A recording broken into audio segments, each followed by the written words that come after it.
So tell us, how does a foundation like Go Sports function? When you talk about a young athlete who wants Yeah. to get to the Olympics, it's a marathon, it's not a sprint. Yeah.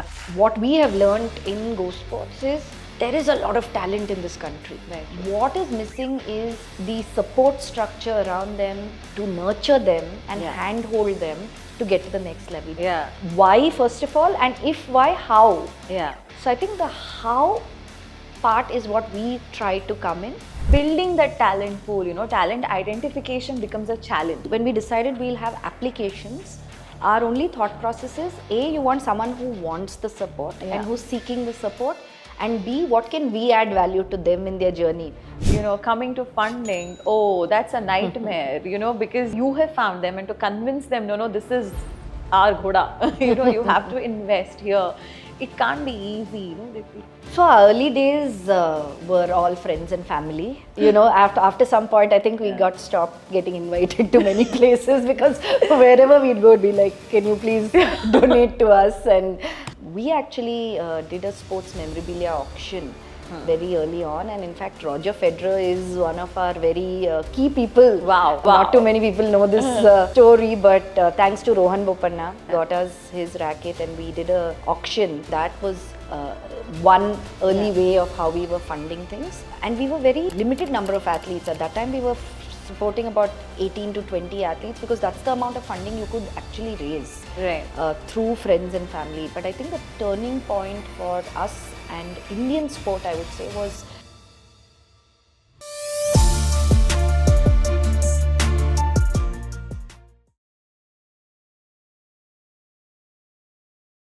Welcome to House of Glory, the sports podcast, powered by Nikon India, behind the scenes and beyond the game. And today with me, I have a special guest. And for me, my female guests are a little more special. Yes, I'm a little biased that way. And especially the one who's done so much, CEO of Go Sports, a tennis player turned a sports administrator. She's been into banking. Oh my God, I don't think there is anything she cannot do. And we have Deepti Bopaya with me. Welcome to the podcast, Deepti. Thank you so much. Thank you so much. It's really lovely to be here with you. You're just very unassumingly sitting there and smiling like, oh my God, I'm like, is that really me? Yeah, like you're doing your introduction. So, okay, did I do all that? Yeah, but that's only the tip of the iceberg, To start with, like I said, a tennis player turned sports administrator. You were playing tennis yourself, and not just tennis, even basketball, if I'm right, and competitively so. And what happened? Life happened. Yeah. I think I come from an extremely sporty family. Right. I'm from Coorg, so that had to be said. Yeah, that had to be said. The name says it, but yeah, I had to add that in because that's the connection, right? Sport is just very much part of our growing up and every day, and we see and love sport a lot. And I see my parents even till date, playing every single day. They play tennis, so it's just something that's always been there. Right. But never really thought about the Olympics and the Paralympics growing up. It was just play sport, enjoy sport. Yeah. The life lessons of sport, learn how to lose. I think that is the biggest lesson that sport teaches us, right? True. Which I don't think there's anything else that can teach you how to fail. Yeah. And then say, okay, now this happened. Now let me figure out. And perseverance. Correct. Yeah. Perseverance, resilience, acceptance, strategy. True. All these marketing, corporate jargons and leadership jargons is actually what you learn in sport very early on in life. Very true. So yeah, for me, I think it was, sport was always part of my life. But then, like I said, life happened, went on to, this time between 12th standard, final year degree, those are your turning points, right? Where you have to choose whether you want to do this or want to do that. And sometimes when you're not up there in your sport, and it's also important to recognize that you're not a world champion material or, and there was no guidance or support in terms of what you could do and what's next. So for me personally, it was okay. You enjoyed two sports. I had an incredible time, just playing sport, the friendships and all of that. But I did not think at that time I could pursue this professionally. Yeah. You played up to state, and then you're like, okay, what next? And then Yeah. you're like, okay, settle down, study, get a job. All of those things happen. So I went, did my MBA from Symbiosis Pune, and the first thing you want in an MBA school is you want to get placed on day zero. Yeah. So that was the only aim. Yeah.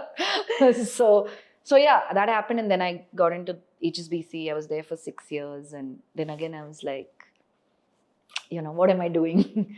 No, it's What not is my me. purpose? Yeah. Why am I working so hard? Yeah. This is not really fully my passion. Yeah. And I think 2012 Olympics was my turning point. Yeah. And that's when I decided to join Go Sports. And obviously, you've spoken to Nandan and our other trustees, and just their vision of what they wanted to do with Go Sports was so exciting. That can we create Olympians and Paralympians for India? Right. And even till today, when someone asks me, what do you do? I say, that's what I do. I mean, Right. and we do it in different ways and through different programs and projects, but that's what we do.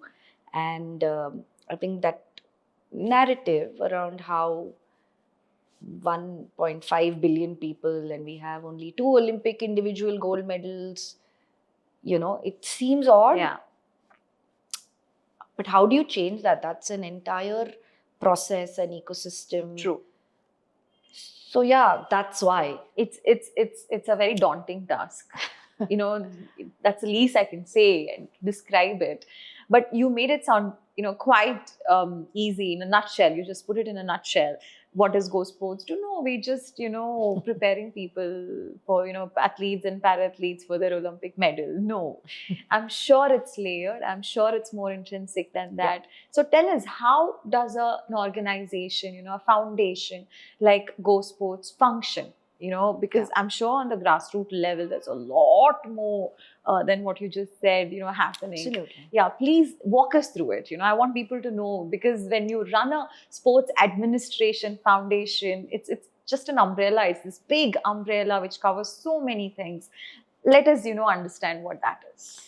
Yeah, I think when you talk about a young athlete who wants Yeah. to get to the Olympics or the Paralympics, it's a marathon. It's not a sprint. Yeah. Right? Yeah. So it takes you, on a good case, extremely talented athlete has everything going for them, 4 years, 5 years. Yeah. An athlete who's very talented but needs to really mature in their sport and get to the next level, 8 years. Yeah.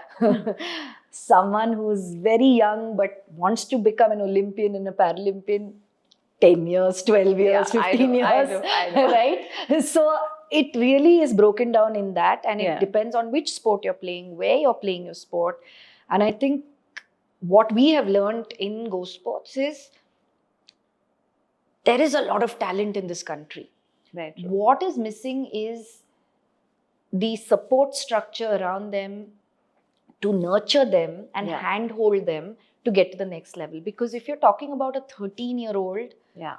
waking up at 4 a.m., 4:30, when their other peers are sleeping, getting another 4 hours of sleep, you're waking up early, you have to have your discipline, you have to not eat junk food, you have to, I know. play, you have to train. You're already taking it's a path of penance, right? I know. So early on. Yeah. Like, why, first of all, and if why, how? Yeah. So I think the how part is what we try to come in, and we are not technical experts, but what we've been able to build is get a whole set of experts, physios, trainers, nutritionists, mental conditioning experts to come in and support these athletes' journeys, and most importantly also support parents, because an average middle class family also to pursue sport, it's very expensive. Very true.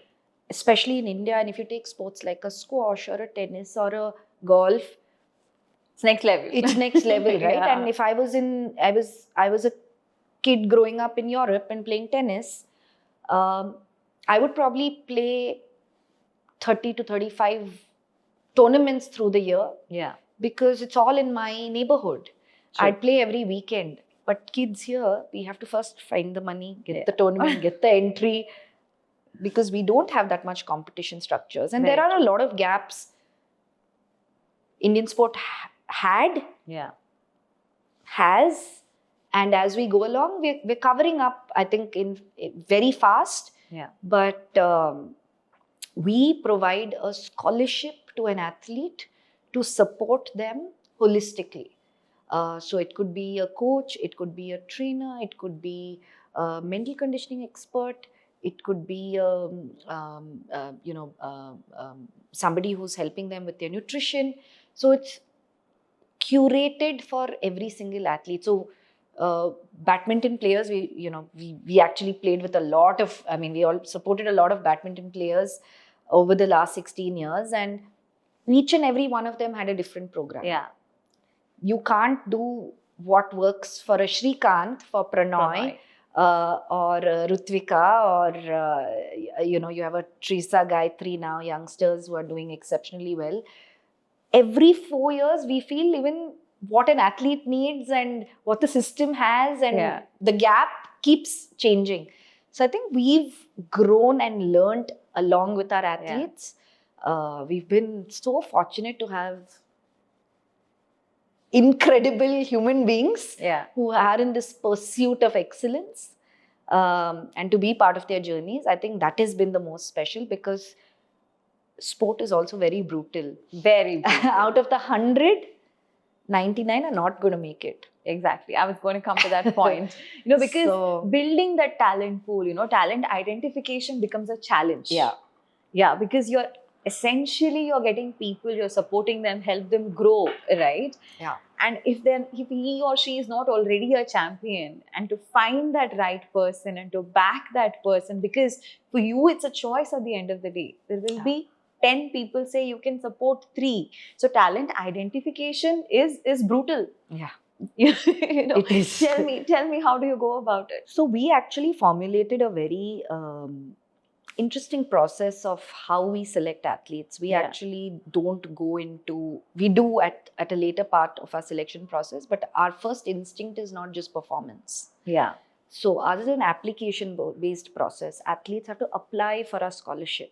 Okay. I think, Nandan has been a Rhodes Scholar, and we've all had different scholarships, and I'm a Chevening Fellow from Oxford. So we understand the value of scholarship, scholarships and fellowships, and how it can mold lives and change perspectives. Right. So when we decided we'll have applications, our only thought process is, A, you want someone who wants the support and who's seeking the support, and B, what can we add value to them in their journey? Because most of them are champions, right? Yeah.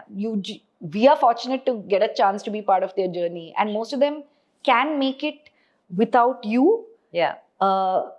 In many ways, if they're supremely talented, but many drop out of the system. Exactly, yeah. And close to 75% of athletes drop out at a national level. Yeah. So imagine how many Olympians and Paralympians we've lost from India. Exactly. Right? It's heartbreaking to see that number. Yeah. But I think that's why we started. And that is how we thought, how do we keep young, talented athletes in sport and get to their best potential? Right. So their best potential could be an Asian Games, could be a Commonwealth Games, could be a World Championship, or ultimately could be, the Olympics and Paralympics. Yeah. That's the pinnacle, right? But that journey requires a team, a dedicated team. We've been so fortunate to have amazing people in our team who have all been athletes, and at some point have had to say, okay, we cannot do it.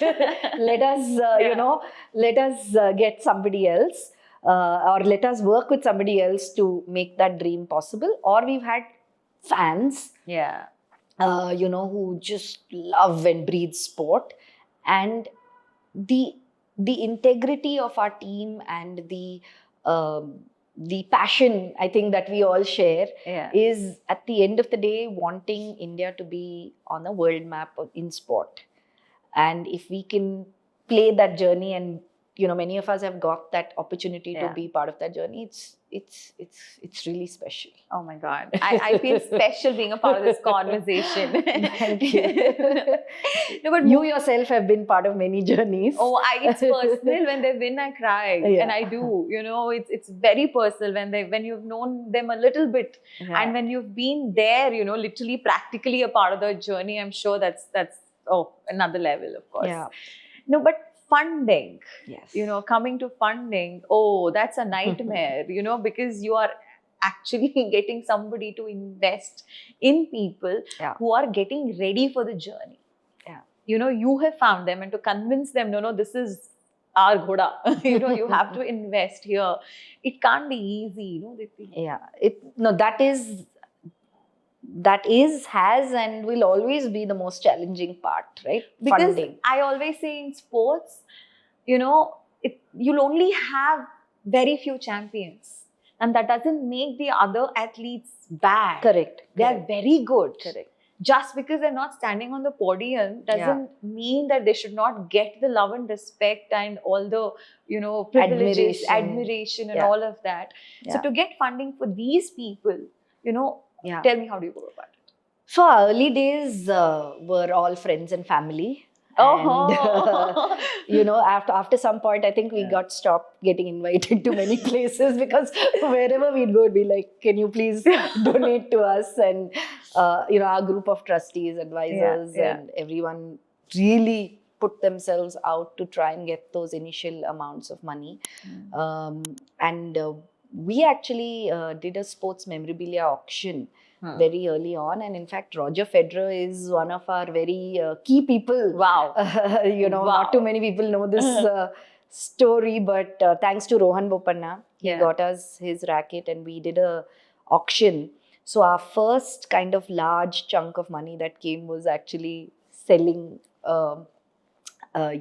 someone very generous donor buying it and donating those funds for us. So I think that was one early way of how we were funding things.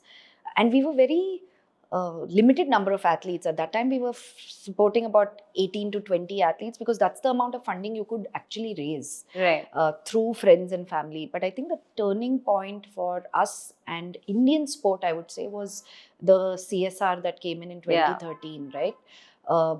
That has been a game changer for us, because we were able to go from, say, 40, 50 athletes to now 220 athletes.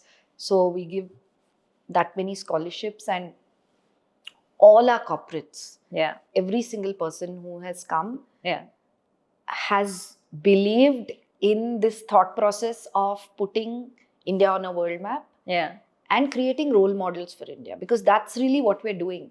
And I always say the worst case scenario, your ROI, your worst case scenario is you're going to have a healthy, sane citizen of this country. So that is the worst case scenario of investing into sport, right? Wow. A fit, I know. healthy citizen. We don't need to spend budgets of governments then later on if somebody is on that path of sport and health and fitness. And also being the youngest population today in the world, below 25, and the health budgets that we have. I mean, there's so many things linked to sport and fitness and health and all of that. So our partners, have been really amazing that way. Because we've actually not lost a single donor. Wow. Since 2013, they've grown and understood and supported us. And at the end of the day, when you also hear that national anthem playing, nothing can beat that. There's not much to speak about on impact and everything else, right? Because that moment is special. See, I'm very proud of my gender, and I will bring my gender in every chance I get. I'm sorry, I'm one of those. Good. Yeah. Girls for Gold. I wanted to talk about this. I'm sure this project holds a very special place for you, and this is your baby. And I want you to tell our audience about, Girls for Gold.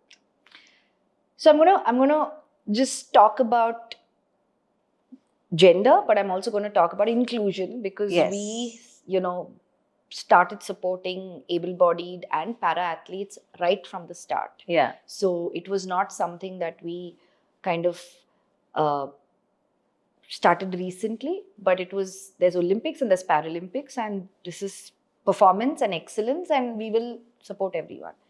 But as we went along the way, Yeah. we found such incredibly talented young girls Yeah. who have been, with the least amount of support, I done such amazing things. Yeah. And then you're like, this is the best ROI you can get, because these girls are not just breaking barriers and so Rani Rampal, for example, is a phenomenal example that we love giving, because she's one of our first scholars at the foundation. Wow. And she used to get a very small stipend at that point of time of 6,000 rupees a month, but she's actually a cart puller's daughter. Yeah. And her father, probably on a good day, made a few hundred rupees. Right. So suddenly she became a breadwinner of the family. She comes from that region, Shabad, which women were not allowed to go out, not allowed to play. Forget wearing shorts and running around with hockey sticks is unheard of. Yeah. And cut to, 12 years later, she's the captain of the Indian hockey team. I mean, I still get goosebumps when I say that story. But I chased her for 6 months for her interview. Oh, is it? True story.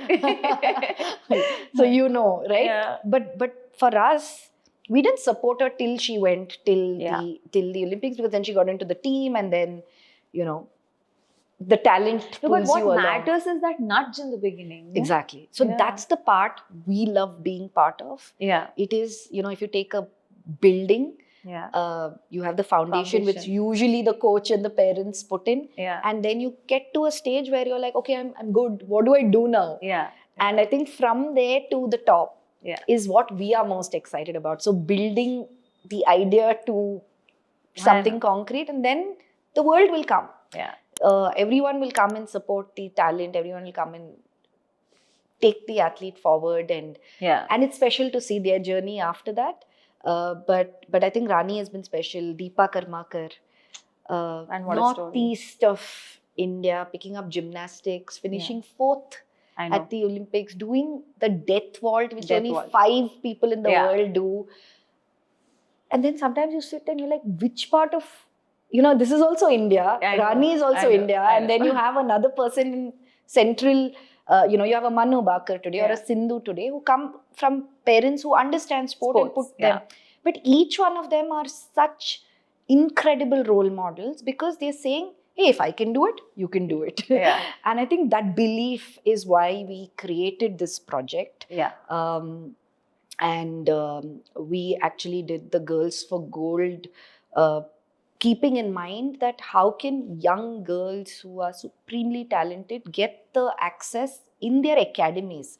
So it is an academy-driven program which supports girls, so that it's not just 1 or 2 or 3 athletes getting the support, but an entire ecosystem gets built and supported and become world class. So we should be churning 50, 60, 100 Deepa Karmakars and Rani Rampals and PV Sindhus and everybody, right? The one is showing that it's possible. I know. But then the system has to support you to be able to make more. I remember the first time I spoke to Gaurav Chopra, I was crying because para athletes, what they do is, on a very good day we crib. We crib about the traffic, we crib about God knows what not, which is not so, bad. But to understand a para athlete's journey, it is not easy, even for an administrator or a coach or their mentor or whoever. And you people, like I said, when you talked about inclusion, from the get-go, from the very beginning, we were very, much behind our para athletes. And their journey and their graph has been, my God, stellar. Absolutely. It's beautiful. I want you to talk about Go Sports and para athletes, please, because this time to Olympics, I was the biggest cheer girl for them. For us, again, para athletes, we realize needs a very different kind of structure, support system, access.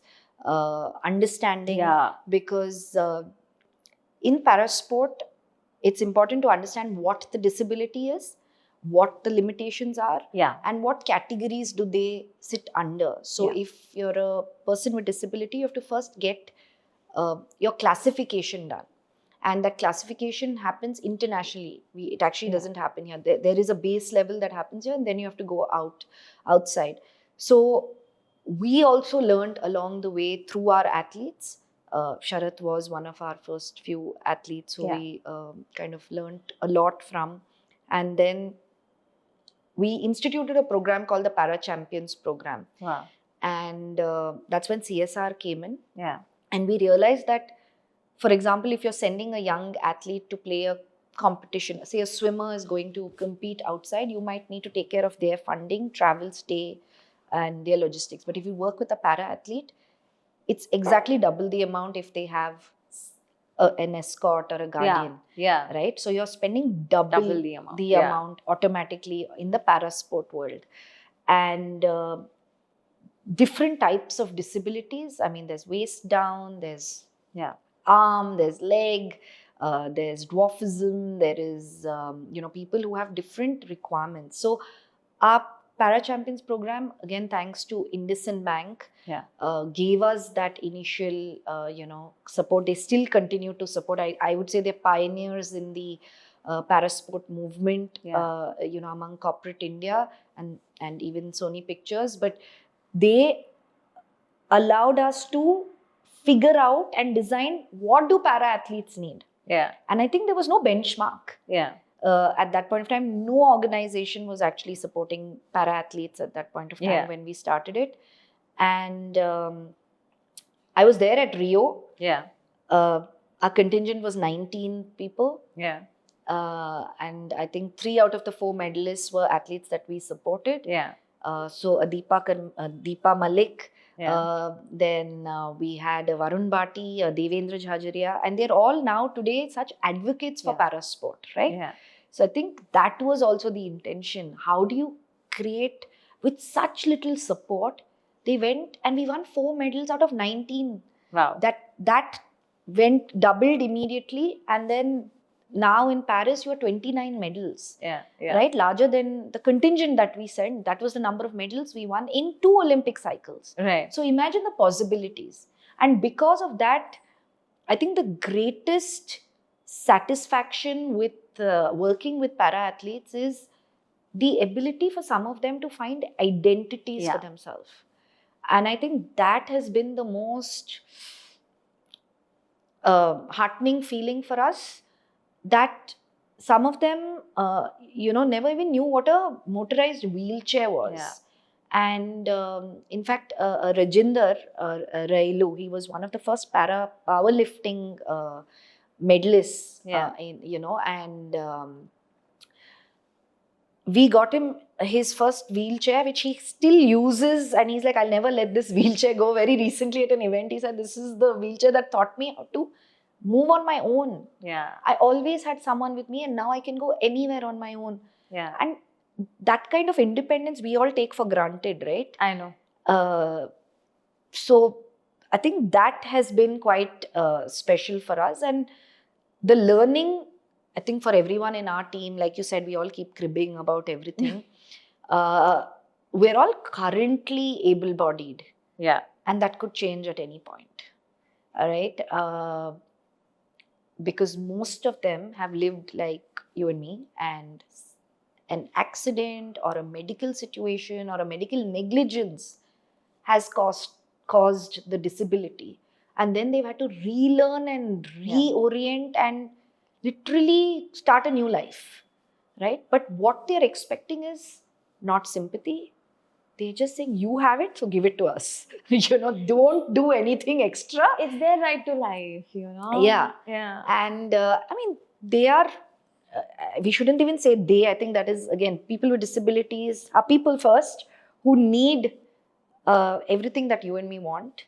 And they want to take up sport, great. They want to take up music, great. They want to be in schools, great. And how do we, I think sport plays such an important role in giving them that belief, because sport is seen as a very powerful movement-based athletic pursuit. It's an enabler. Right? Yeah. But over here, you're then putting para athletes who are going and doing that and to be in the best in the world. And it's not like 2 countries or 5 countries are participating. There is significant amount of Yeah. competition there. So for a Sumit Until to go and break his own world record 3 times in javelin is phenomenal. Yeah. And so yeah, I mean, that is like, I can go on these stories, but yeah, the point is that in CSR, there is, the law says training towards Olympic, Paralympic, rural and nationally recognized sports. Yeah. So because of that, it allows corporate India to come in and fund these projects Yeah. and support these athletes. And it's very heartening to see the number of people after, I think, Tokyo Yeah. Olympics and Paralympics who started supporting para athletes. Yeah. So for us, that is a big win. Yeah. Because at Go Sports, all of us, we really like to challenge things which cannot be done. Yeah. You know, so if now it's done, now para athletes will be taken care of, but Yeah. now we want to take the new problems in para sport, which Yeah. is devices, which is classifications, which is younger athletes. How do you get a person with disability into sport? So it's a very different journey now, different challenges we're trying to solve. So once this is done, we're like, okay, athletes now will get taken care of, para athletes will get taken care of. So keep going to the next problem, Right. which is why we started working with states now. Yeah. Yeah. So that's a very interesting, unique space as well. I know. The nexus between that and the private bodies also, right? But I have one rapid fire segment. Oh, okay. Yes. I asked this to Nandan as well. So one favorite Indian sport movie. Indian sport movie. Chak De? Even he said Chak De. Oh yeah? I think it was just done very authentically, and those are problems, real problems that we saw and solved. Very true, very true. One thing about Indian sports ecosystem that surprises you till date. Till date? Yeah. Sorry, but from which side? Is it like from the fan side or administrator side? Administration side, yeah. Or even the fan side, whatever comes to your mind. What surprises me is the assumption that because we exist, the athlete is born. Yeah. No, that doesn't work. It's the other way around. We all exist because there is an athlete. Other way around. Yeah. What's the most rewarding part, being a part of Go Sports? I think to build these unique lives and get them to their best potential. If you were to come up with a new sport, what would it be like? We are just thinking of sport climbing. We've started supporting athletes in sport climbing. Yeah. So I think that would be very, very interesting. It is the fastest sport at the Olympics. It's even faster than the 100 meters dash.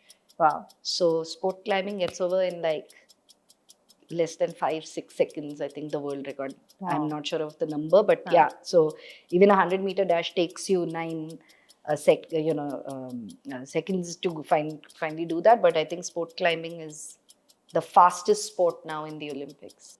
So also, biggest lesson you've learned from athletes? So many. To pick one is difficult. I think just be so passionate about your craft. Yeah. Just be so involved and so into it that that's your world. Personally, options, tennis or basketball to play? Difficult, no? Tennis. Tennis now.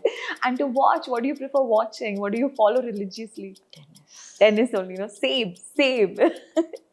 And just the tuck, tuck, tuck, the ball going. any funny sports superstition you have had or you've observed others having?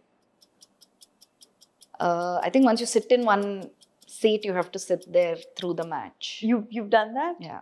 I'm not allowed to go into the living room when my family is watching cricket because they think whatever I say comes true. Oh, is it? And if I say something not to their liking, Yeah, I try and just stay put, and I'll try to make sure nobody else also moves, which is tough, but yeah. no, but it's been so infectious, your energy, and I'm sure your athletes carry so much of your energy, Thank you. and that in itself, I'm sure, is a great support system. Thank you. But Thank you so much. before I wrap this up, I want to wrap it up with one parting shot, one final message to all our audience about sports. If somebody's thinking, having second thoughts in today's time and age, कि नहीं नहीं sports नहीं चाहिए, what would you say to them? Because it's changed. It's such a huge, drastic change, the entire landscape. I think we're all responsible for our own lives. Yeah. And the best way to take care of our own selves and on our own path and our own maybe spiritual journeys is to take care of our own self first. Right. And the best way to first do that is first physically through movement and sport, and then through mind and meditation. So sport is life. Oh, but it's been an absolute pleasure, and I want to congratulate you. Thank on you Go so much. Sports. Thank you Such so much. amazing, work. What an incredible body of work you guys have, and I'm sure you have to take a moment and you should realize, oh, that's some good stuff. Couldn't do that. No, but thank you so much. You did such a fab job of capturing. You brought back so many things which we sometimes are on the run and we don't stop back and think and reflect. So this was really special and really lovely. Thank you. Thank you, Deepti.